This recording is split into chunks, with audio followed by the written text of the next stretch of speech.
Suena de esa manera las alabanzas estridentes tocadas por las Valquirias de la Noche, que establecen que ha llegado al estudio la gran lectora de los diarios del mundo, la gran, la única. La que nos viene a resumir todo aquello que nosotros no alcanzamos a leer porque la vida pasa más rápido de lo que podemos. Nuestro punto zip. Con nosotros, Leila Becha. Bueno. ¿Cómo dice que le va? Bien, ¿vos? Ahí está, Oli. Bueno. ¿Estás bien? Ahí sí. ¿Cómo ahí sí. andan? Bien. Muy bien. El famoso dentro de lo que se puede. Y ahí no preguntas más nada. No pregunto más. Pero dentro de eso, bien. Tirando para no aflojar. Banco. Bien, bueno, no les traigo buenas noticias. No. No les traigo buenas noticias, pero bueno, nada, una semana más en la República Argentina, como siempre digo. La verdad que me costó bastante hacer la columna de hoy porque estuve reflexionando mucho respecto a esto. Y un poco la realidad es que había muy poca información, ¿no? O sea, vieron 100%. que la idea es leer los diarios. Bueno, los diarios no han comentado mucho la noticia. Esta semana se dio a conocer, ayer específicamente, la muerte de Andrea Amarante, una de las víctimas del ataque en la pensión familiar de Barracas. Para los que no están en tema, hace unos días hubo un atentado, digámoslo así, un crimen. Uno de los habitantes de este hotel familiar tiró una bomba molotov a un cuarto donde había 2 parejas de lesbianas y 3 fallecieron. Hay una que todavía sigue internada. No quiero entrar en muchos detalles porque la verdad que no hay tantos detalles sobre el caso, pero hoy hubo una movilización en el barrio de Barracas, un poco exigiendo justicia y denunciando este caso como un lesbicidio. Así se determina cuando hay un crimen de odio hacia integrantes de la comunidad lésbica de nuestro país. Un poco... ¿por qué traigo esta noticia? Un poco como les decía antes, hay muy poca información, no fue cubierto. Para nada, no fue cubierto desde ni medios tradicionales, ni medios no tradicionales. Se habló poco y lleva a pensar también por qué se habrá hablado poco. Y ante todo lo que acabas de contar en esta intro es completamente atroz, horrible, da miedo, da bronca, desesperación, impotencia también es... Lo único que hay alrededor de todo lo que dijiste son sentimientos de mierda mal. Muy oscuro. Muy Hace oscuro. poco hablábamos también de cómo aparecía cada vez más violencia en la tele y cómo la tele volvía a ser más gore. Con mostrar incluso, no sé, cuando pasó en Rosario que habían baleado al de la estación de servicio. Al playero, sí. Y realmente hay como un cambio epistemológico, es la palabra técnica, como de los lentes con los que la prensa está leyendo y diciendo las noticias, que incluye evidentemente que algunos temas que hace un año parecían como de agenda, incluso que les quedaba forzados a, no sé, medias ATN con una agenda de género o incluso La Nación Más, o periodista, había algo como con el género que parecía haberse consagrado y muy rápido lo abandonaron. Sí, yo creo que también que es un poco, vos decías, epistemológico, pero para mí tiene que ver más como con una búsqueda cognitiva, ¿no? Lo hablamos en la vez que charlamos sobre el terror y cómo se trataba el terror en las noticias. Me parece que va un poco en esta línea también, ¿no? Porque son noticias disciplinadoras de alguna manera, tanto de un lado como del otro, ¿no? Las narraciones que se hacen sobre el caso y las justificaciones, los supuestos responsables, las lecturas lineales sobre, una supuesta nota a Nicky Márquez, que es un ideólogo de la batalla cultural de Javier Milei hablando en contra de los putos, y supuestamente este caso, ¿no? Como lecturas que puede hacer uno con la información que tiene, con la información que circula, que en definitiva rompen con la lógica de poder mirar críticamente lo que pasa en la realidad. Entonces, un poco la idea de hoy era tratar esto y ver cómo se contaba esta noticia en los medios, cómo quienes la contaban, y poder tratar, traje un par de anotaciones teóricas Súper. para Ok, poder para tratar pensar, para esto hoy. pensar. Lo primero que vamos a ver es un video de una influencer muy conocida que se llama Sophie Gonet, la Reini, para quienes la conocen. Es una tiktokera que, bueno, ya viene hace unas semanas como interviniendo en la discusión de influencers, que uno podría decir que son vulgares y banales, pero bueno, ella viene interviniendo, se declaró en contra de las apuestas online y de la promoción de apuestas online. Ah, bien. Y esta vez, bueno, comenta de esta manera, si lo podemos ver, el caso en su cuenta. Con los discursos de odio, porque hay una delgada línea hasta que se convierten en crímenes de odio. Creo que ya es parte de mi normalidad salir a la calle de la mano con mi novia con un poquitito de cagazo, porque uno nunca sabe si se puede cruzar un loco. Pero este miedo que me agarra puntualmente con mis vecinos, yo pensé que era infundado o que eran cosas mías de mi cabeza, que me persigo, hasta que me enteré la noticia de lo que pasó en Barracas. En Barracas hace unos días hubo un ataque de un vecino a 2 parejas que vivían enfrente de lesbianas. ¿Por qué digo lesbianas en vez de decir mujeres, en vez de decir personas? Porque fue un crimen de odio, básicamente. Las mató por lesbianas. Y ahí es cuando me doy cuenta que, claro, mi miedo no está tan injustificado. Porque ahora no solamente tengo que tener ese cagazo cuando salgo a caminar de la mano, sino también cuando estoy durmiendo en mi departamento. Me parece muy raro también que esta noticia la vi de pedo en Instagram porque sigo una cuenta que se llama Lesbodramas y me apareció. Pero si no, siento que es una noticia que tuvo 0 cobertura, no la vi en ningún lado hasta recién hoy que la compartí y vi que la compartieron otras personas también, pero no me parece coincidencia tampoco que en un momento en el que está habiendo tanto discurso de odio empiecen a aparecer más de estos casos. Que no digo que en algún momento hayan desaparecido porque definitivamente no, lamentablemente la homofobia siempre estuvo, así como todos los males del mundo nunca se fueron porque es toda una mierda, pero no me parece coincidencia tampoco que en este último tiempo estemos viendo más gente que sale por las alcantarillas que pensábamos que no estaban, que estaban silenciadas, a decir barbaridades en todos lados. Ojo con los discursos de odio. Muy clara. Muy clara. Sí. La hicieron pija en Twitter y en un montón de lados. ¿En Había serio? visto y no había escuchado. Sí, o sea, también uno tiene que entender el hicieron pija es una representación digital de un grupo de personas muy particulares que son muy ruidosas, pero en el día a día, en la calle, no se traduce a nada. Pero lo que yo me vi en internet es que la hacían verga y no había escuchado el video, pero apenas vi que la hacían verga, lo primero que pensé fue claramente tiene razón. Y ahora que la escucho, muy clara, muy precisa, habla de algo muy normal. O sea, de un sentimiento, o sea, no debería ser normal, pero que empatizo al 100%. Es muy, muy, muy claro lo que dice. Creo que Sophie representa perfecto como una parte de gran parte de la población, digamos, más o menos progresista, que entiende cómo esto, ¿no? Que decía Octa al principio, había una hegemonía que rondaba el discurso, que rondaba nuestra vida social, que claramente se rompió. Algunos van a ubicar gracias al gobierno de Javier Milei, ¿no? Que tiene discursos, digo, que sus intelectuales también hablan de estas lógicas, pero sí me parecía marcar algo muy lineal que ella dice, ¿no? Porque en el video ella cuenta que vive en un barrio paquete. Y cuando menciona a quienes podrían ejercer este tipo de violencia para con ella, habla de locos. Y yo marco ahí 2 cosas porque me parece que son líneas y layers, vamos a decirlo. Capas de interpretación de qué fue lo que pasó, que no se superponen, ¿no? O sea, como si faltaran otros vectores para poder explicar específicamente lo que pasó. Y hay un dato específico del caso, que es que esto ocurrió en un hotel familiar en la zona sur de la ciudad de Buenos Aires. Los hoteles familiares, para quienes no saben, son lugares de paso en general, se paga por día, y son lugares de hacinamiento. Hay gente que vive estructuralmente en condición de paso también, ¿no? Como hay gente que vive en esos hoteles, por más que sea muy precario. Exactamente. Día, sí, súper.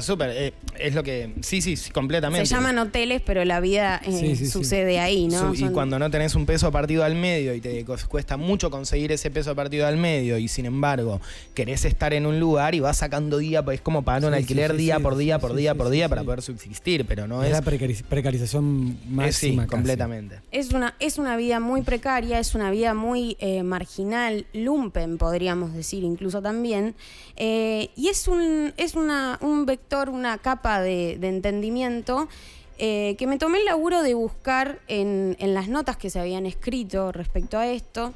Uno de los primeros relatos, una de las primeras crónicas del caso es de Adriana Carrasco en página 12, donde si uno busca durante todo el relato la palabra pobre no aparece ni una vez. ¿A qué vas? Yo creo que en estos casos, en general, es más fácil poder empatizar con el caso cuando los vectores y los recursos para explicar por qué deberíamos sentir empatía con este caso tienen que ver con identificaciones personales, ¿no? Por ejemplo, lesbiana. Entiendo, claro. ¿Sí?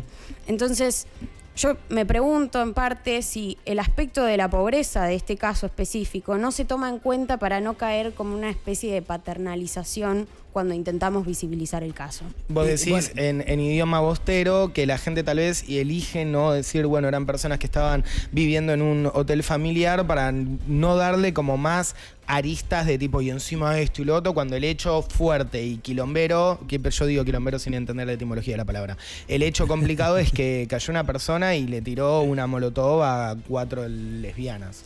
Y además, bueno, y con esto digo... también, no vamos a ver el tuit, pero bueno, Adorni habló de que el lesbicidio que se haya la concha de su puta madre. No está en la RAE, ¿no? Como una cosa para poder explicar por qué no sería un lesbicidio. Pero por el otro lado, digo, y esto traía a colación mi marco teórico, ¿no? Hay algunas teóricas, Nancy Fraser específicamente tiene un debate muy bueno con Judith Butler, que son dos feministas postmarxistas, vamos a decirlo así, donde discuten específicamente cuál sería la mejor estrategia para conseguir una ampliación de derechos colectiva. Y es un debate que interpone la teoría o la lógica de la redistribución económica, ¿no? O sea, pensando en la categoría de pobres que atraviesa esta noticia. Y por el otro lado, la práctica de del reconocimiento, ¿no? De la identidad de uno. De la identidad de uno, ¿no? De quién es, si es negro, si es gay, si es... radical. Radical. También. Entonces, en ese sentido, lo que propone Nancy Fraser es pensar, no los ejemplos ideales, ¿no? Puros de, bueno, alguien que es solamente gay y, bueno, por eso necesitaría una política de identidad para poder ser y formar parte de la sociedad, ni tampoco los ejemplos puros de necesidad de redistribución por la explotación misma del sistema, sino que en la realidad estas dos cosas se superponen siempre, ¿no? Que no existe un 100%. sujeto que no esté atravesado de alguna manera por estos diferentes vectores que hacen a la estructura política. Lo sabe el segmentador de publicidad de Instagram. Lo sabe el algoritmo. ¿Cómo no lo vamos a saber? Bueno, los militantes o quienes nos sintamos interpelados por este tipo de situaciones. Entonces, ¿cómo ver estas noticias? ¿Cómo atravesar estas noticias? Y sobre todo para, pensar formas de que esto no pase más, ¿no? ¿Te puedo hacer una pregunta, Becha? Porque entiendo que estás trayendo que en un caso, por ejemplo, cuando se levanta la noticia del lesbicidio o pone en primer lugar la faceta de género, por momentos para vos puede funcionar o termina funcionando como un ocultamiento de las cuestiones más materiales,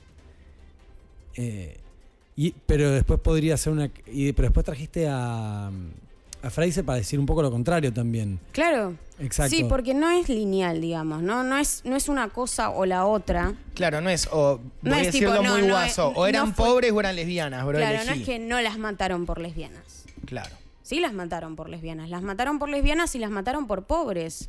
Porque Sophie Gonet vive en una casa muy buena, en el barrio de Recoleta, digamos, ¿no? Se la ve en sus historias. Pensé que habías tenido la suerte. No, por suerte no. Pero digo, no es solamente por eso, ¿no? Y además, la condición de lesbiana también, bueno, dice Nancy Fraser, sobrecondiciona la posibilidad de acceder al mercado de trabajo. Obviamente. ¿No? En definitiva, ese entrecruce me parece que es el que no tenemos que perder de vista para pensar no solo políticas que aborden la concepción de la identidad, que es algo súper de la modernidad, ¿no?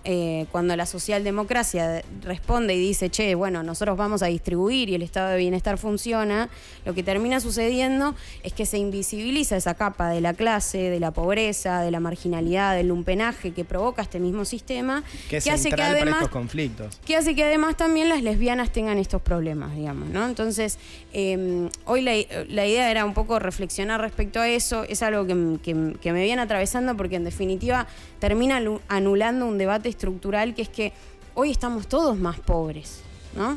Y que esto no es simplemente una cuestión en la que si nosotros dejáramos de discriminar a las lesbianas, a los putos y a todas las identidades que existen hoy, vamos a dejar de ver violencia estructural. Porque efectivamente la distribución no está ocurriendo y nosotros hoy estamos cada vez más empobrecidos, más precarizados, y eso en las clases populares afecta el triple porque ya viene de años y años y años de exclusión y marginalidad. Eso es medio Eurovisión, o sea, es como lo que veíamos recién. En el sentido de que es como los europeos tienen un discurso hiper progre de género, pero con condiciones de vida muy altas, en el sentido de que finalmente en realidad no están representando quizá las minorías árabes o cuestiones que son o migrantes que están jodidas en Europa. Y ahí como una agenda puede solapar a la otra. Yo te quería preguntar, Becha, ¿qué opinas del enfoque? Tengo muchas cosas para decir. Porfa. Del enfoque del discurso de odio, de hay que aflojar con el discurso de odio porque termina ayudándonos para estas cosas. Yo creo que los discursos de odio hay que pensarlos y hay que analizarlos respecto a quiénes son los productores de los discursos de odio, o sea, qué intenciones hay detrás de alguien que replica y genera, mejor dicho, y después cómo circulan esos discursos de odio. Hay una realidad que es que, bueno, en este caso específico, digo, Nicky Marqués es eso, un historiador, un revisionista de los 70, que actualizó su discurso en función de la aparición de la Agenda 2030 bajo la excusa de un gobierno global que vendría a gobernarnos y a imponernos categorías de afuera, que uno podría entender como, bueno, hay una parte de verdad en su discurso conspiranoico y la otra parte es de mentira, donde dice que, bueno, los putos tienen mayor probabilidad de morir antes y contagiar SIDA a sus niños porque son todos pedófilos. Perfecto. Entonces, un copa. Esas narrativas en puta. general siempre van a tener algo de anclaje en la sociedad porque son puntos de fuga frente a un sistema que funciona bastante armado. Entonces, el problema vende es... también, digamos. Vende mucho. Yo lo empecé a seguir porque lo odio. El problema con los discursos de odio tiene que ver con cómo uno suplanta ese punto de fuga que la sociedad encuentra para poder replicar su resentimiento colectivo a través de la identificación de minorías específicas. Es una pregunta tremenda, que es la pregunta que nos tendríamos que estar haciendo todos a cada momento más o menos que vivimos.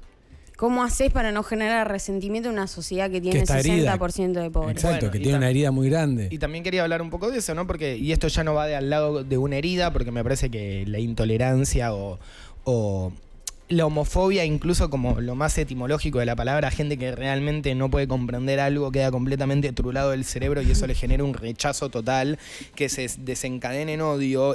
También es una noticia que tiene un montón de aristas que la vuelven hasta complicadas de hablar. No digo que debería ser así, pero me parece que sí sucede, que es ok. Estamos hablando de 4 lesbianas en una situación muy carenciada y eso ya hace que un arquetipo de personas quiera prender fuego a 8 personas más, ¿entendés? Que es como...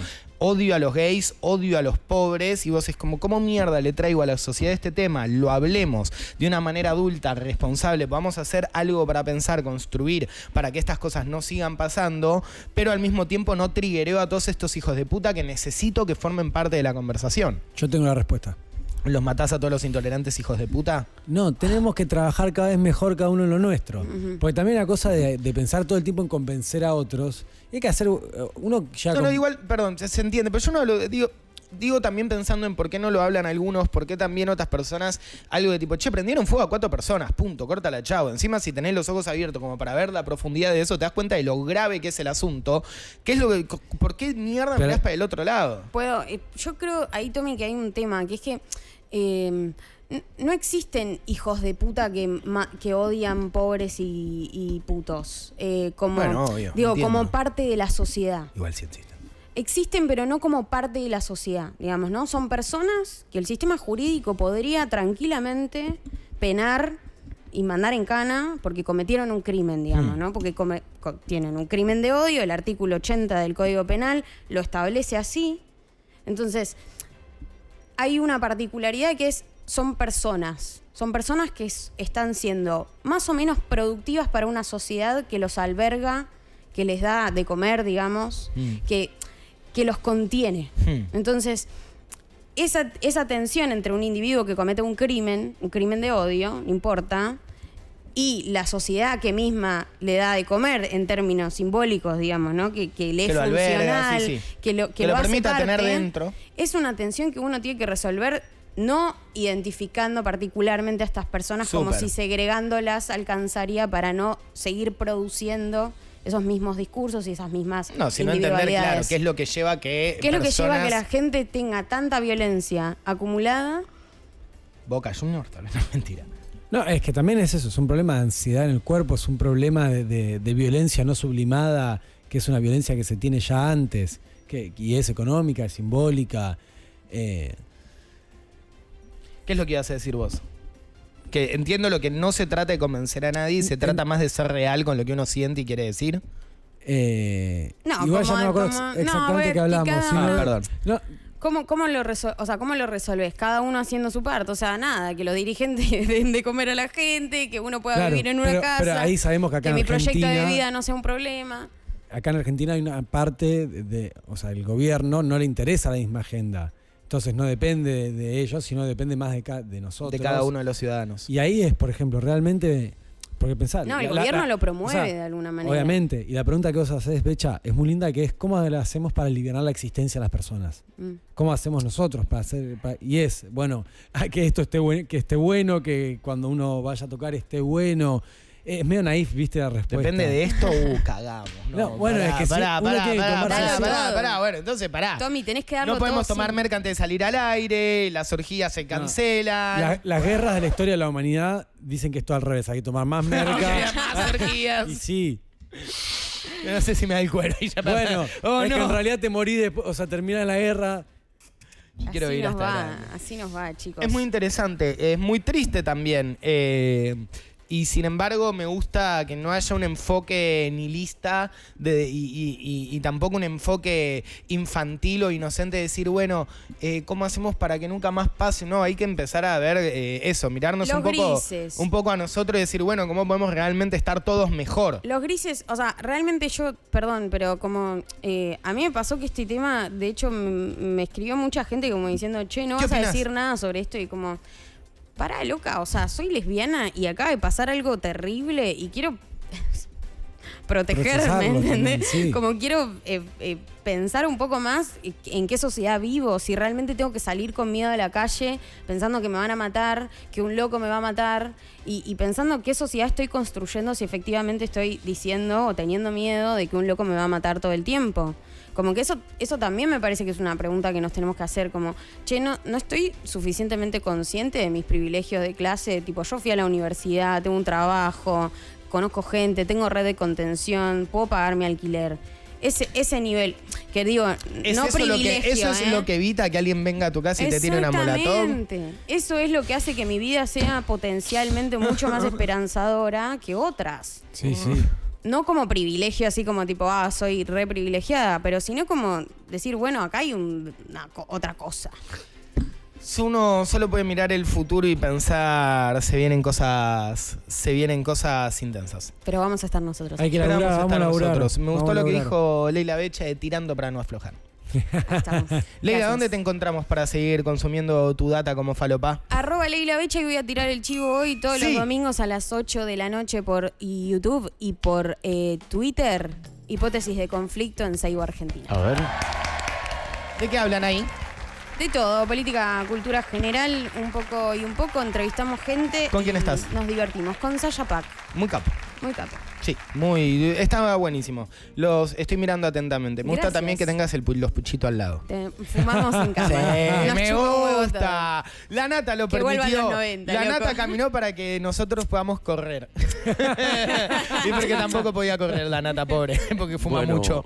Capo la nata, hay que escucharlo. Está muy bueno, en serio, está muy bueno, vayan a chequearla. Y lo puedes promover todos los días que vengas porque además Vorterix no tiene programación el domingo, así que no competís Bien. contra nadie de la casa, así que tenés todo el apoyo institucional también. Vamos. Ojo, podemos hacer un fit.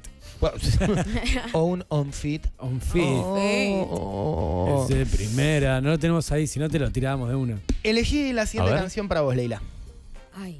Porque es una banda que te gusta, Ay. que has ido a ver, y es Sí. un tema que a mí me gusta mucho de esa banda que a vos te gusta. Me encanta. En honor a la gran Leila Becha, Becha, Sí. Bueno. Leila Bella también. A la bella becha. A la bella, bella Leila Leila Bella. Bella. A la bella Leila Bella. Es una buena barra de alguien.